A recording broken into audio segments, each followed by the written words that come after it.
hafta hatta. Yani evet çağda açıkladım. Her vakit Hazreti Ömer, Hazreti Ebu Bekir. 9-10 senedir bizim mahalle camisizdi. Biz camimize başlarken mahallenin yardımıyla başladık.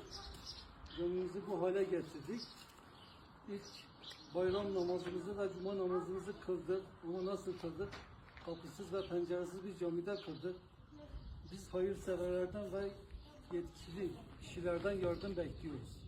برای گلی جماعتی اول بیاد 10 سال مزگوتا ما خرابی ملتی ما گله مقدیره هندک چنه مزگوتا مالا مراد هندک چنه نو چورسی مزگوتا مالا عبیده باور که ام گله پریشینه ام حس کن هر انسانک کو یاردمه که بکد کو او مزگوتا بیتا چه کرن اجا تابی مزگوت جیب ملت چه کرد ملت وقتی دسته که بدد مزگو دهنه چیکرین و گلک مقدورین خدا خیره همیا مازم بکد هر انسان یک بجداری بکد بوی مزگو ته باور که خیره گل زوره